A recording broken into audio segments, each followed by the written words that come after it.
The woman I had loved since childhood, my fiancée, had just walked away from our engagement. Even my sister, the person I'd leaned on since our mother passed, had seemingly forgotten Mom's dying words. All because they had both fallen for the same man, Liam Foster, a scholarship student from a struggling rural town whom my father had brought into our lives after remarrying. On my birthday, Sarah stayed by his side.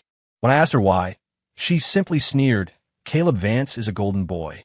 What could a girl like me possibly offer a man who already has everything?" On the anniversary of my mother's death, my sister Natalie chose to spend the day celebrating with Liam and his mother. "He's had such a hard life, Caleb," she told me. "We're a family now. I'm just showing him some kindness. Don't overthink it." As the two of them stood by Liam's side while he received accolades that weren't his, I struck a match and set fire to the house that held a lifetime of our memories. I cut every tie and staged my own disappearance from Chicago. But when news of my death finally reached them, the two women who had despised me suddenly lost their minds. They returned to the ruins of our old home, falling to their knees in the ash, weeping as if their hearts had broken. I remember clearly the last time I brought up the engagement with Sarah Montgomery. The room fell into a suffocating silence before everyone erupted into laughter. Sarah's face held nothing but impatience. Her eyes were filled with an unconcealed disgust. "Honestly, Caleb," one of her friends jeered, "it's the 21st century. People date for love now. Who still talks about family promises made in diapers?" "If you ask me," another chimed in, "he's just panicked because he's losing the girl and the inheritance at the same time. Poor little rich boy. Ha ha ha." I ignored the mockery of the crowd, my gaze fixed solely on Sarah. Her raven hair fell over her shoulders, but my eyes were drawn to the faint, pink marks on her pale neck and collarbone. They were unmistakably Hickey's. A sharp, stabbing pain flared in my chest, followed by a wave of nausea. "Those were just jokes our parents told when we were kids," Sarah said, looking up. Her smile was laced with disdain. She looked at me lazily, making sure everyone heard. "Caleb, we're adults now. Let's leave the childhood fantasies in the past." I stared into her cold eyes, my mind going blank. I opened my mouth to speak, but the door swung open. It was Liam Foster, dressed in a waiter's uniform, carrying a tray of drinks. When he saw me, a flicker of fear crossed his eyes. He stammered, "Caleb, I mean Mr.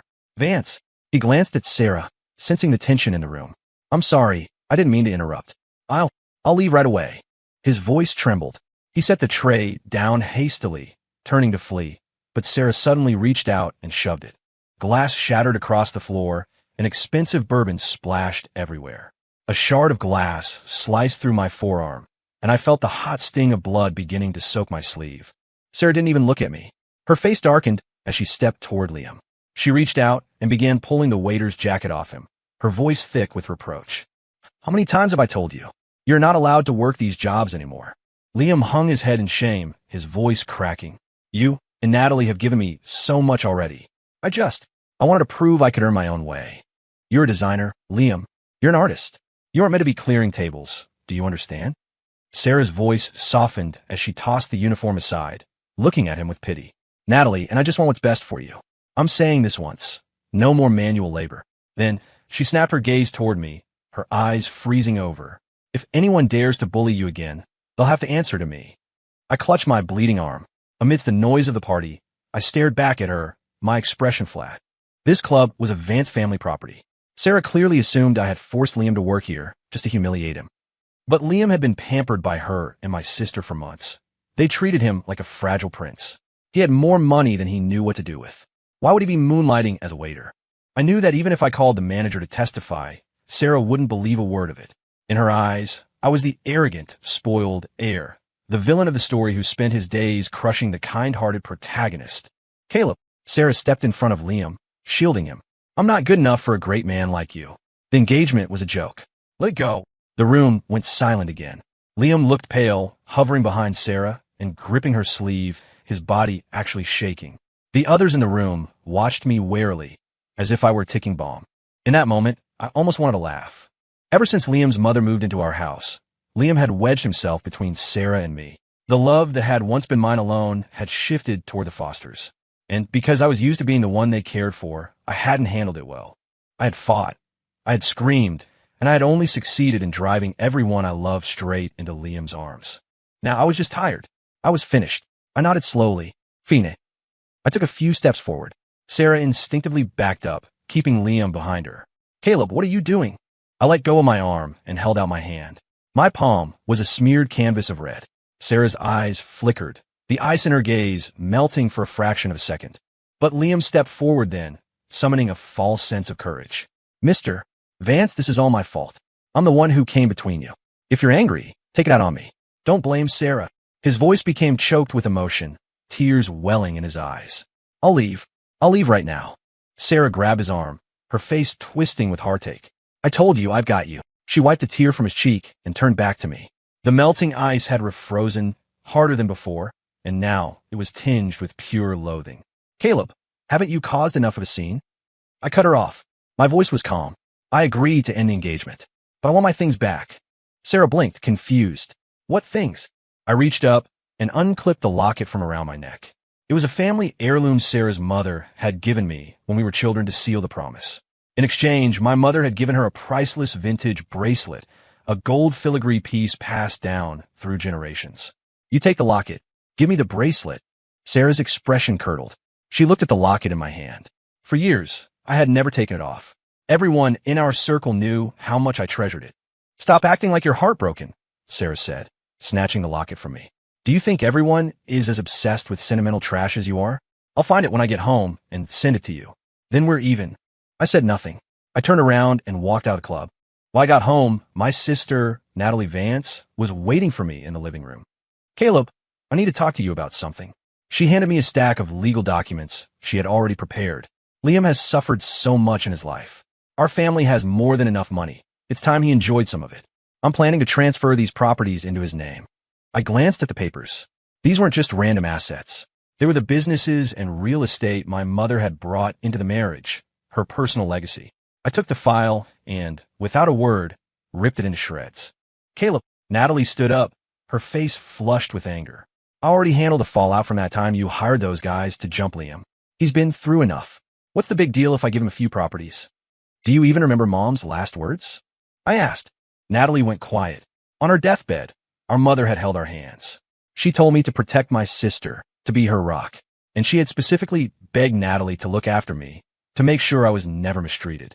We were the only real family we had, considering our father was a serial cheater who only cared about his bottom line. I remember, Natalie whispered. But Caleb, Liam is our brother now, too. He's so vulnerable. We're family. I'm just looking out for him. You're being so selfish. She sighed, shaking her head. Why can't you be more like him? Why can't you learn some humility? It was so absurd I wanted to laugh, but the tears leaked out before I could. Natalie, I don't care what Vance family scraps you give him. You can give him the whole empire for all I care. But Mom's inheritance? No one touches that. Ever. Natalie looked away, muttering under her breath. It's not like the Vance name has anything worth keeping anyway. I froze. She was right. What was there to keep? Everything in this house, from the people to the furniture, was rotten to the core. Don't forget Mom's memorial service is the day after tomorrow, I said coldly as I headed upstairs. I won't forget. Get some sleep, Caleb, she called out. I didn't look back. I stayed awake all night. This house was a graveyard of memories. I spent the hours sorting through them.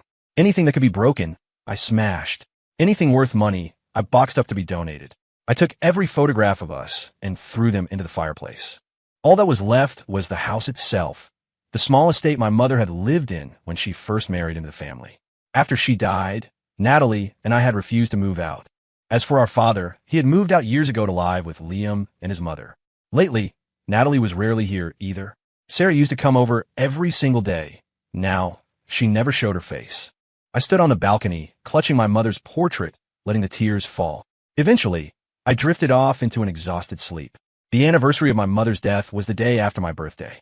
She had fought with everything she had to stay alive just long enough to see me turn 10, passing away hours after the candles were blown out. Back then, I was inconsolable, and Sarah had stayed by my side, refusing to even blink for fear I'd disappear. For 7 years, she was the only one who celebrated with me. This year was my 8th birthday without Mom, and for the first time, Sarah was absent. Not that it mattered anymore. Even though Sarah wasn't there in person, Liam Foster was everywhere online. His Instagram was updated all night long. Sarah said she didn't have a reason to celebrate, so she decided we should celebrate my phone's birthday instead. Just an excuse for cake, LOL, his caption read. The photos showed a magnificent 3-tier cake, a tower of champagne, and Liam surrounded by luxury gifts and keys to a new sports car. He looked like a pampered prince. In one shot, he was looking at someone off camera with soft, adoring eyes. Sarah was in the background of another, looking at him with a tenderness I hadn't seen in years. Everything in those photos, the attention, the gifts, the love, was supposed to be mine. Now it was Liam's. I turned off my phone and tossed it aside. Closing my eyes, I whispered a wish to the empty room. Please watch over me, Mom. Let me get away from these people. Let me leave this rot behind. On the morning of the memorial, my father sent over a bouquet through an assistant. I waited at the house for hours, but Natalie never showed. I called her 3 times. She didn't pick up. On the 4th try, Liam's mother answered. Caleb, is something wrong? Do you need Natalie? Today is my mother's memorial, I said, my voice like ice. Oh goodness, look at my memory. I completely forgot it was her day. Listen, our dog, Buster, just had her puppies this morning. Natalie and Liam have been so busy helping the vet, they must have lost track of time. Should I tell her to head over? Though I suppose she'd be late by now anyway. Auntie, who's on the phone? I heard Liam's voice in the background. It's Caleb.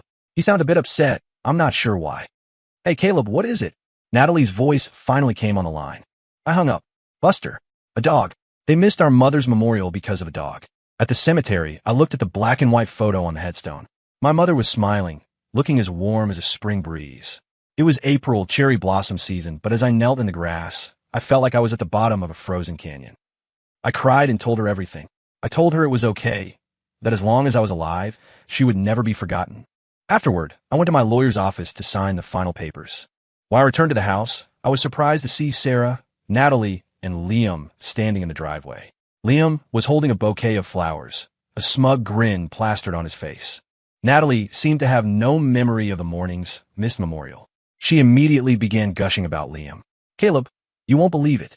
Liam's design portfolio just won a national award. Isn't that incredible? I'm just trying to keep up with you and Sarah, Liam said with full modesty. You're already better than her, Sarah said, taking the portfolio from him and glancing at me with a smirk. Caleb spent years studying under masters and never produced anything this good. Liam, don't be humble. You have raw talent. I stood there in silence. Then my eyes caught the lines on the top sketch in the portfolio. My heart skipped a beat. I stepped forward and snatched the folder out of Sarah's hands. I flipped through the pages, my pupils shrinking. I knew every curve, every shadow, every meticulous detail. Liam hadn't won an award. He had stolen my portfolio. Liam, you thief. You stole my work. I was shaking with rage. I moved toward him instinctively, but before I could reach him, Sarah grabbed my wrist. The force was sudden and heavy. Sarah had trained in MMA since she was a kid. She could hold her own against most men. I had trained too, once, promising I'd be strong enough to protect her and Natalie. But I wasn't expecting her to turn that strength on me. She shoved me hard, and I stumbled, falling awkwardly onto the gravel. Caleb, I'm so sick of your drama. Sarah yelled, standing over me. Just because you can't stand to see Liam succeed, you accuse him of stealing? Are you even a man? Caleb, I know you hate me, Liam whimpered, looking devastated.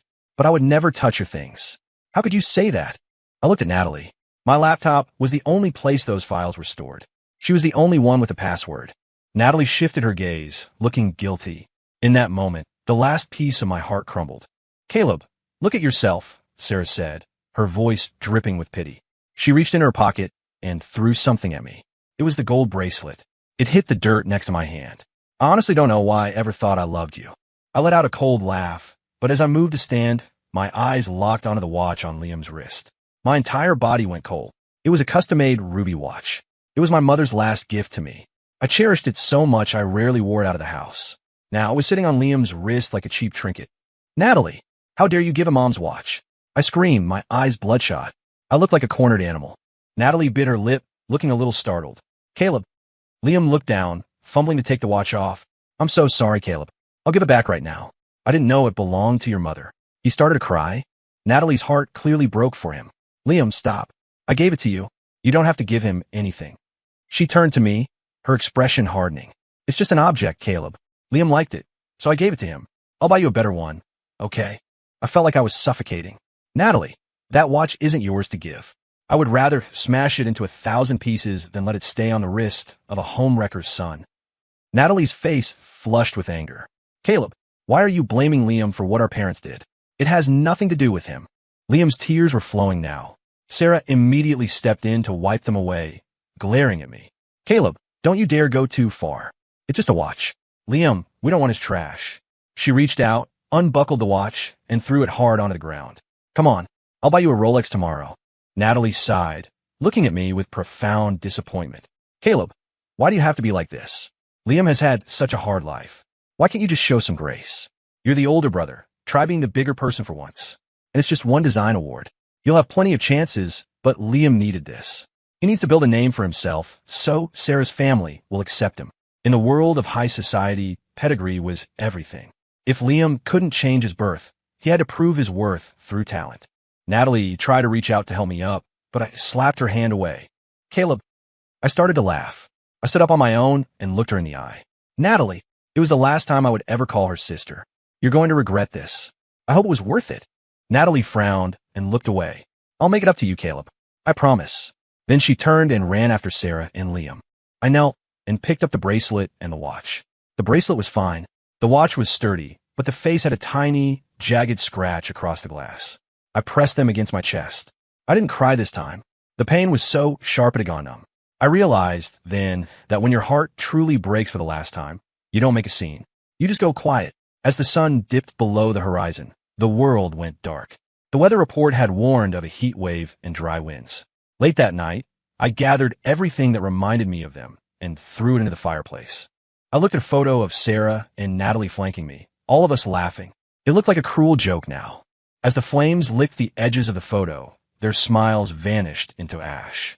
I watched a stack of old letters burn. Natalie's letter. We're the luckiest siblings in the world. I'll protect you and love you forever.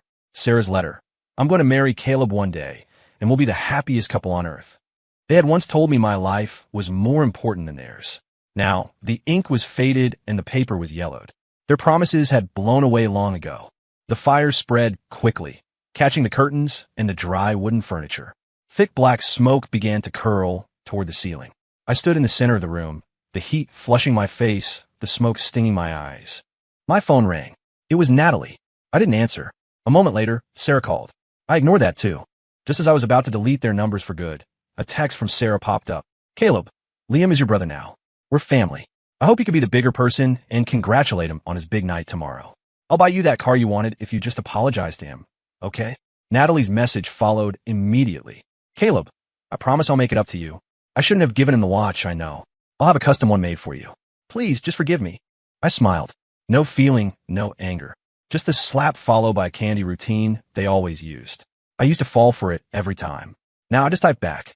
To Sarah, I wish him everything he deserves. I hope he rots. To Natalie, I'm disgusted that you're my sister.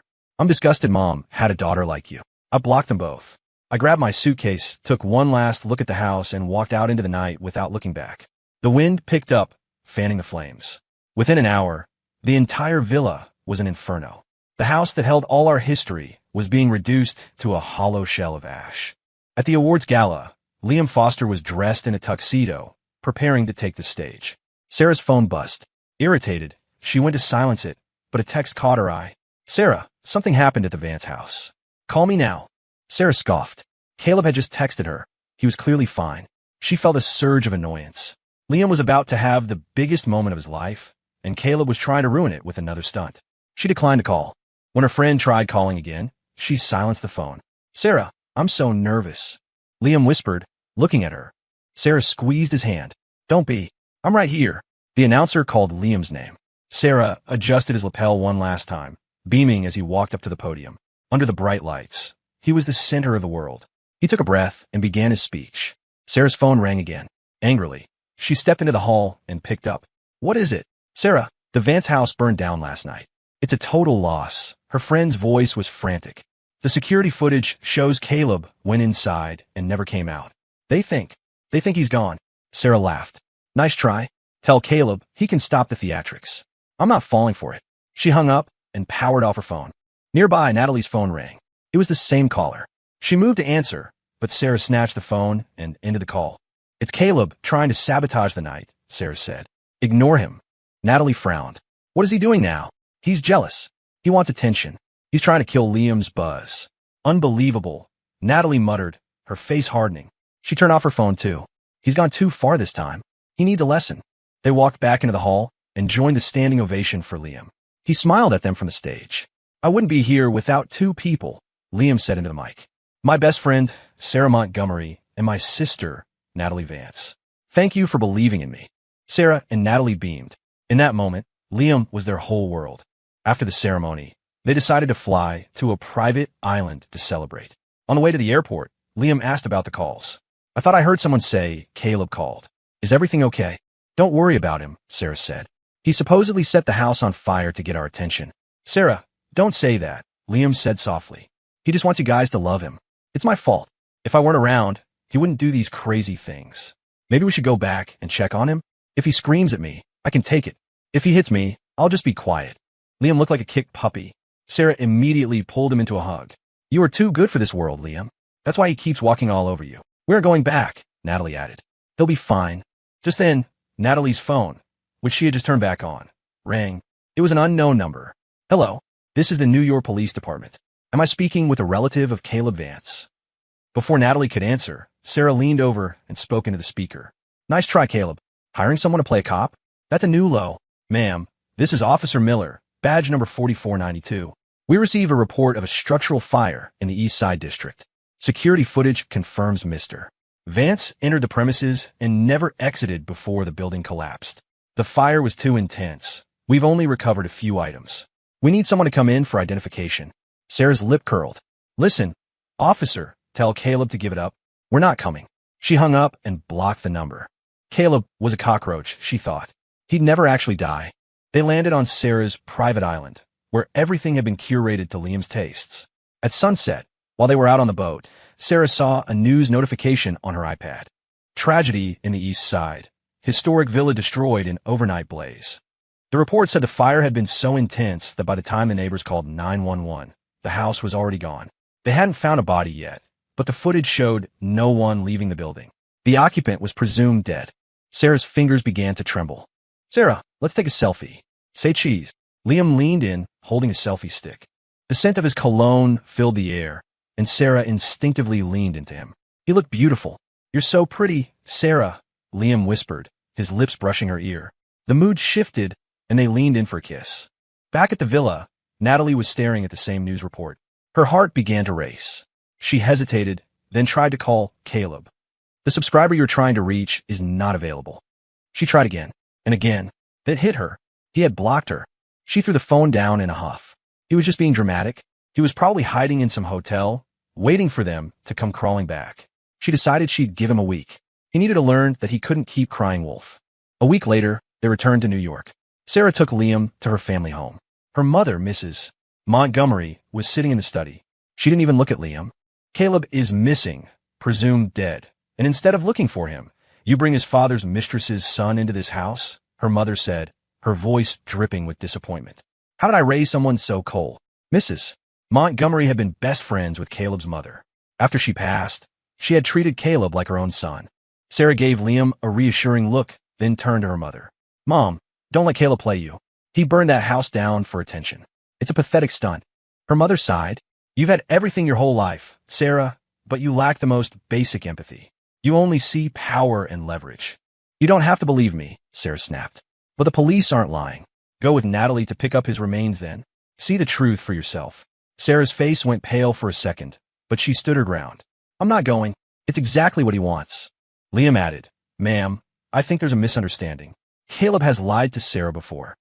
"Do you only have the ability to see what others tell you?" her mother asked Sarah, ignoring Liam entirely.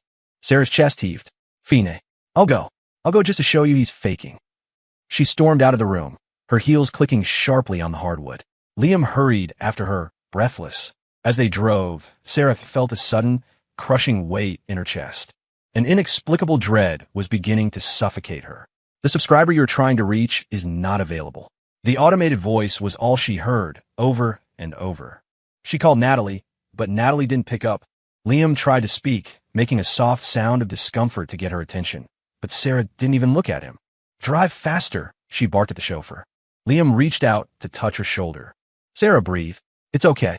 Usually, Sarah would have melted into his touch. Now, she flinched away. "Liam, he's a spoiled brat.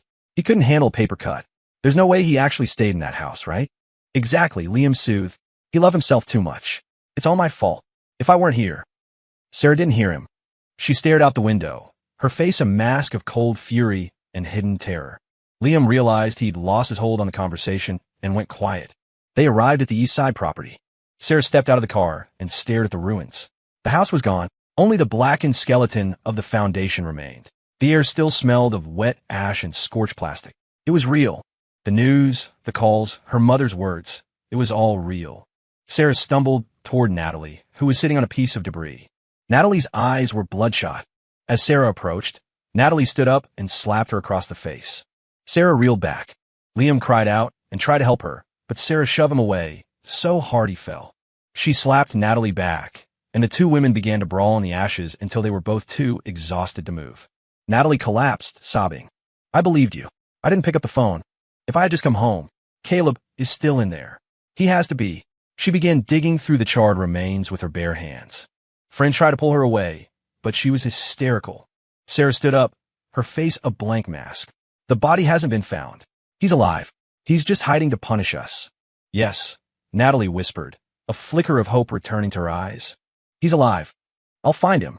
Sarah, Natalie, help. Liam had tripped and fallen into a pit of burnt debris. Neither woman looked back. They got into their separate cars and sped toward the police station. At the station, Natalie demanded to see the footage. Then, an officer handed her a small evidence bag. The footage shows no one leaving, ma'am. The fire was over 2,000 degrees. In a collapse like that, we might never find a body. But we found these in the primary bedroom area. Inside the bag were 3 deep red rubies, scorched but intact, and the blackened, twisted remains of a gold bracelet. The rubies were identical to the ones on my mother's watch. Natalie turned white. These were his. He never let them go. She whispered to herself, her voice cracking. The regret was a physical weight, crushing the air out of her lungs. Sarah felt the room spin. The world turned black, and she felt herself falling. A police officer caught her before she hit the floor. When Liam finally arrived, Sarah was sitting on a bench, looking like a ghost. Sarah, is Caleb really? Sarah turned to him. Her eyes were bloodshot, and her expression was terrifying. This is because of you, she rasped. Everything was fine until you showed up and started your pathetic little games. Sarah, it was an accident. Liam whimpered, trying to look innocent. Get out, Sarah said. Get out of my sight before I kill you myself. Liam looked at Natalie, but she wouldn't even look in his direction. He stood there, alone, realizing the game was over. He had lost his shield. I had settled in a quiet city in Portugal. Life moved slowly there. I woke up when I wanted, went to the market for fresh ingredients, and spent my afternoons sketching new designs. I went for long walks along the coast, letting the salt air clear my head. Occasionally, news from home reached me. I saw the headlines about my death. I heard that Sarah and Natalie had changed overnight, turning their grief into a scorched earth campaign against the Fosters. Natalie had released evidence proving Liam had plagiarized my work. He became a pariah overnight. Sarah and Natalie took back every gift, every car, and every cent they had ever given him. They exposed him as a fraud and his mother as a homewrecker. Seeing the news didn't make me feel anything. I was at peace. I started a new life under a new name. I got a job at a boutique architecture firm. My colleagues were kind, and my boss, Jocelyn, was a brilliant woman who looked out for me. 2 years passed in a blink. I had friends now. I had a life. I had no interest in dating, though. I was focused on the International Designers Cup. One day, Jocelyn told me we were partnering with a firm in New York. She wanted me to go. Your English is perfect, and you know the city, she said. It's a huge opportunity. Jocelyn, I'd rather not, I said. Send someone with more seniority. I didn't want to go back. I didn't want to risk seeing them. I'm going too, she promised. The list is already submitted. You'll be fine. I gave in. To be safe, I logged into my old social media for the first time in years. The Elite Circle group chat was still active. Sarah had destroyed Liam, but she had destroyed her own reputation in the process. 5 months ago, Liam had caused a scene at the Montgomery offices, screaming about his private affairs with Sarah. The stock price had plummeted. The Fosters had been chased out of New York and were living in some tiny town in the Midwest, under constant surveillance by Sarah's people. There was no mention of where Natalie was. I closed the app. A week in New York wouldn't be so bad. I'd stay in the hotel, do the work, and leave. What were the odds of running into them? Once I landed in New York, I stayed invisible. I worked from the hotel suite and only left for mandatory meetings. On the final night, Jocelyn insisted I attend the farewell gala at the Hamilton Club. The whole night, I felt eyes on me. But every time I turned around, no one was there. The old anxiety started to crawl up my spine. I decided to leave early. Halfway through dinner, I excused myself to the restroom and slipped out the back exit. New York was in the middle of rush hour. I stood on the curb, trying to hail an Uber. Then I heard it, the sharp, rhythmic click of high heels on the pavement. I knew that sound in my bones. I didn't turn around. "Caleb," a voice whispered behind me, trembling with shock. Is it really you?" I didn't answer. I kept my eyes on my phone. She stepped around to face me. Sarah looked like a ghost of her former self. Her eyes were red-rimmed and wide with disbelief. "Caleb, it's you." "I know it is." I looked up, tilting my head in confusion. "I'm sorry, miss. Are you talking to me?" 2 years of Mediterranean sun and a different style had changed me. I looked healthier, more mature. Sarah's eyes filled with tears. "Caleb, I was so wrong. Please come home. I know you're angry. I know I hurt you. Liam lied to us. He manipulated everything." "I'm sorry," I said, my voice flat. "You must have the wrong person." "Caleb, please. I'll make it up to you. I swear." Liam's tricks hadn't been clever. They were pathetic. But Sarah and Natalie had been so eager to believe him. I had tried to fix our relationship a dozen times, and they had responded by humiliating me. They were my family, my sister and my fiancé, and they had stabbed me until I bled out. Now that the wounds had scarred over, they wanted to play nurse. "I'm calling the police," I said. "You're harassing me." She looked terrible. Her hair was unkempt, her makeup smudged. She looked like she was on the verge of a breakdown. The police cruiser pulled up minutes later. "Officer, this woman is delusional. She keeps calling me Caleb. My name is Leo Vance, and I'm here on business from Portugal." I showed them my new passport. "No, he's lying." Sarah screamed. "We grew up together. I know him anywhere." "People look alike, ma'am," I said coldly. "What proof do you have?" Sarah fumbled for her phone, wanted to show a photo. She froze. She didn't have any. I had burned them all, and I had even taken the childhood albums back from her mother before I died. I let out a soft, mocking laugh. "You don't even have a photo of this Caleb, and you're claiming I'm him? On what basis?" Sarah's face crumbled. She bit her lip, tears streaming down her face. "Caleb, I'll fix the house. I've already started. I'm rebuilding it exactly as it was. Please, just come see it." I ignored her. I let the police handle her and went back to my hotel. I booked the earliest flight out for the next morning. When I stepped out of my room at dawn, Sarah was leaning against the wall. She looked like she hadn't slept in a week. When she saw me, her eyes lit up. "Caleb, my name is Leo," I said, walking past her. She chased me down the hall. "I'll make Liam and his mother crawl to you. They're living on payday loans in a trailer park, Caleb. I'll bring them here. I'll make them beg." I didn't care. I met Jocelyn and the team in the lobby. "Is that the girl you were telling me about?" Jocelyn asked, looking at the disheveled woman following us. "She's beautiful, even like that. Is she an ex?" "I don't know her," I said. At the airport, my ticket was flagged. I couldn't board. I knew it was Sarah. She had the power to tie up the system for an hour or two. I told Jocelyn to go ahead while I sorted it out. I turned around and saw Sarah standing in the terminal. She was wearing a trench coat, her hair messy, her eyes fixed on me. I gestured for her to come over. "What did you do to my ticket?" I asked. "I couldn't let you leave," she said simply. My gaze turned freezing. "Do you know why I don't live in this country anymore? Because in my heart, you and Natalie are dead. To me, you're just strangers." Sarah's face went white. "Caleb, we'll make it right. Just one more chance. Please." Her voice was a pathetic whisper. I shook my head. "You only realized you loved me because I left. You thought I'd never leave because I had no one else. You knew Liam was a liar, but you were too arrogant to admit it. You let me bleed out, Sarah, and now the blood is dry. Caleb, don't say my name. It makes me sick." "Natalie is on her way," Sarah whispered. "She misses you so much." "I don't care," I said. Back at the hotel, Natalie was already waiting. She was shaking as she held a folder of documents. When she saw me, she burst into tears. "Caleb, this is everything Liam took. I've recovered all. Just sign these, and it's all back in your name. I know you hate me, but let me do this for you." I didn't sign. I didn't yell. I just watched them. "I'm not going to sue you, and I'm not going to forgive you," I said. "I just want you to leave me alone." Natalie stood there, frozen. She knew me. She knew that if I were screaming, there was hope. But this silence? This was the end. Sarah had Liam and his mother brought to the hotel. Liam's mother looked 20 years older, wrinkled, gray, and broken. Liam looked like he'd been living on the streets. Seeing them like that gave me a flicker of satisfaction, but it was quickly replaced by disgust. Sarah and Natalie had been so tender with them once. Now they were discarding them like trash. Their love was so cheap. "I've seen them," I said, looking past them. "Can I go now?" Sarah gave me a sad, ugly smile. Caleb, I'm not letting you go this time. She tried to use her influence to keep me in New York. For 15 days, they followed me, bought me things, and begged. I stopped talking to them. I stopped eating. Eventually, they realized they couldn't force a ghost to stay. I flew back to Portugal. I knew they were on the plane, but I didn't look back. When I got home, I found out my neighbors had moved out. My new neighbors were Sarah and Natalie. They had bought the house next door. I ignored them. One evening, Sarah was waiting by my gate. She looked gaunt. Caleb, I have something for you. She held out a box. Inside was a beautiful watch, encrusted with rubies. Her hands were covered in small scars. She had clearly tried to make parts of it herself. I don't want it. Caleb, what do I have to do for you to forgive me? She sobbed. I turned to her. If you want my forgiveness, disappear. Forever. Sarah looked like she was shattering into a million pieces. You're so cold. She didn't show up the next day. I focused on the designer's cup. I made it to the finals. I invited Jocelyn and my friends over to celebrate. While we were prepping, Natalie knocked on the door.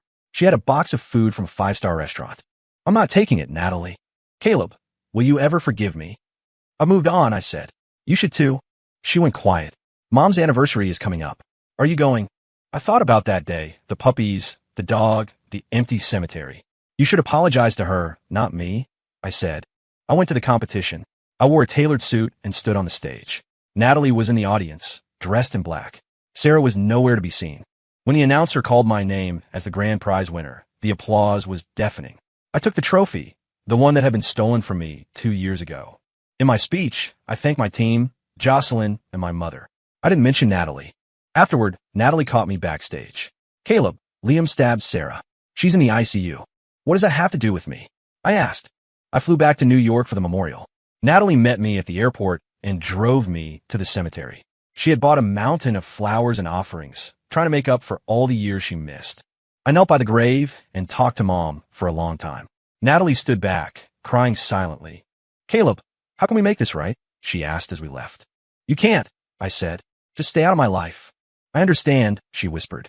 I'll move out of the house in Portugal. I'll stay away. Good. Will you ever come back to New York? Who knows? But I don't plan on it. The next morning, before my flight, I saw Sarah. She was in a wheelchair, half her face covered in bandages. Liam had slashed her in a fit of rage. She would likely have a scar for life. Caleb, she rasped, I just want one more chance. No. She looked devastated. I understand. I won't bother you again. Can I? Can I just have one last hug? No, I said. I have a flight to catch. I walked away. It was April, but the wind felt like autumn. Back in Portugal, I got a promotion. Life was busy and good. Natalie moved back to New York, and a new tenant took her place. A bright, cheerful girl named Chloe. We started talking. We started dating. She was a designer too, and she was kind in a way Sarah never was. 3 years later, Natalie called me. Liam's mother had passed away in the Midwest. Liam had been sentenced to 8 years for the stabbing. Are you coming home for Christmas, Caleb? Natalie asked. No, I said. I like it here. I heard Sarah had become an alcoholic, drifting in and out of hospitals with stomach issues. I didn't ask for details. I walked outside into the snow. Chloe was standing there, wrapped in a thick scarf, her hair dusted with white. She waved at me, her smile lighting up the street. She ran into my arms and kissed me, then started telling me about her day. I listened, smiling, my heart finally at rest. Story complete.